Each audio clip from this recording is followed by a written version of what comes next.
जय भीम दोस्तों। आज मेरे मन में एक सवाल आया कि क्यों ना गूगल पर सर्च किया जाए कि भारत के सबसे पढ़े लिखे व्यक्ति, भारत के सबसे शिक्षित व्यक्ति कौन है। थोड़ी देर बाद उसका जो उत्तर आया, जो आंसर मिला, वह बेहद ही चौंकाने वाला और आहत करने वाला था। क्योंकि आज तक बाबा साहब को चाहने वाले लोग उन्हें सबसे पढ़े लिखे व्यक्तिमान तैयार रहे थे, लेकिन गूगल कुछ और ही जानकारी दे रहा है। उसमें नाम आया डॉक्टर श्रीकांत जीचकर का, बाबा साहेब अंबेडकर का नाम नहीं आया। नाम आया तो डॉक्टर श्रीकांत जिचकर का। मैं फिर से सर्च किया कि भारत के सबसे पढ़े लिखे व्यक्ति कौन है, लेकिन फिर भी नाम आया डॉक्टर श्रीकांत जिचकर का। तो मैं थोड़ा सोच में पड़ गया और मैं इधर उधर रिसर्च की जांच पड़ताल की। फिर मुझे जो पता चला वह बेहद ही चौंकाने वाला था।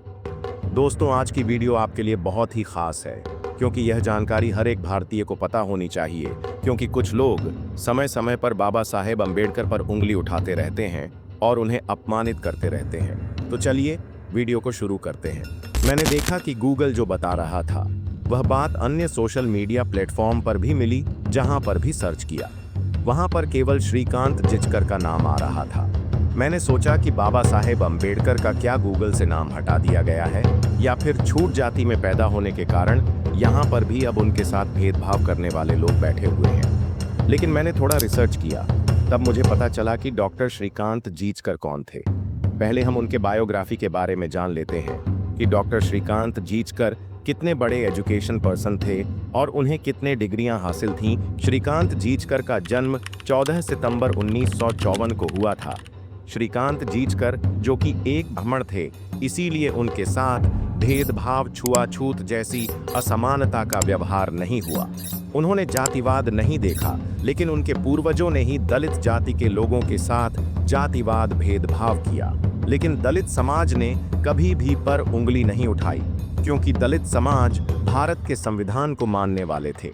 डॉक्टर श्रीकांत जीचकर एक एजुकेशन पर्सन थे। उनके पास 20 डिग्रियां थे। डॉक्टर श्रीकांत जजकर ने आईपीएस की परीक्षा पास की, लेकिन त्याग पत्र दे दिया और उन्होंने आईएएस की परीक्षा पास की और 4 महीने बाद त्याग पत्र देकर राजनीति में मन बढ़ा लिया। लेकिन 2004 में एक रोड एक्सीडेंट में उनकी मृत्यु हो गई। अब हम बात करेंगे बाबा साहेब अंबेडकर कितना पढ़े थे और उन्हें कितनी डिग्रियां हासिल थीं। बाबा साहेब अंबेडकर को 32 डिग्री प्राप्त थी और उन्हें 9 भाषाओं का ज्ञान था। श्रीकांत जीचकर एक एजुकेशन पर्सन थे, लेकिन बाबा साहेब भीमराव अंबेडकर एक मोस्ट एजुकेशन पर्सन थे। बाबा साहेब अंबेडकर ने लंदन कोलंबिया विश्वविद्यालय और विदेशों में जाकर के पढ़ाई करके यह डिग्रियां हासिल की। बाबा साहेब अंबेडकर ने बचपन में वह कड़वी यातनाएं, भेदभाव, जातिवाद, अछूतपन, असमानता जैसी चीजों को महसूस किया।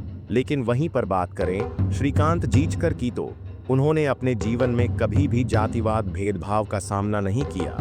वह भी खुलकर पढ़ाई की और सम्मान का जीवन जिया।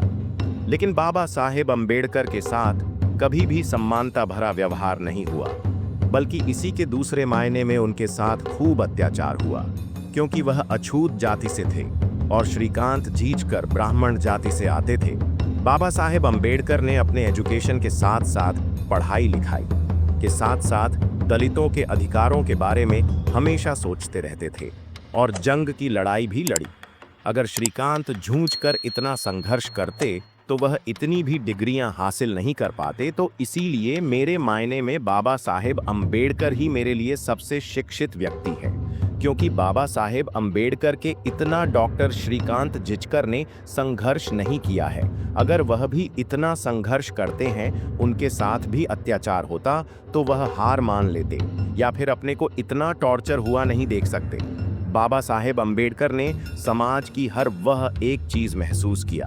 लेकिन बाबा साहेब अंबेडकर का नाम गूगल पर सबसे पढ़े लिखे व्यक्ति के मायने में नहीं आता है, लेकिन पिछड़ों के लिए बाबा साहेब अंबेडकर ही एक सबसे पढ़े लिखे व्यक्ति और उनकी नज़र में उनके भगवान हैं। बाबा साहब अंबेडकर ने भारत के संविधान को भी लिखा, वह भी 2 साल 11 महीने 18 दिन में पूर्ण करके संविधान सभा में प्रस्तुत कर दिया था।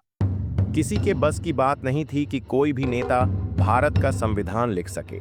सभी नेता बाबा साहब अंबेडकर के पास आए थे और अंबेडकर जी से कहा था कि आप ही हैं जो इस देश का संविधान लिख सकते हैं। और इसी के बाद बाबा साहेब अंबेडकर ने एक बात कहा था कि संविधान चाहे कितना भी बुरा क्यों ना हो, लेकिन उसे लागू करने वाले लोग अगर सही है तो संविधान अच्छा ही साबित होगा। अगर संविधान चाहे कितना भी अच्छा क्यों ना हो, लेकिन उसे इस्तेमाल में लाने वाले लोग, लागू करने वाले लोग ही बुरे होंगे, तो संविधान अंततः बुरा ही साबित होगा।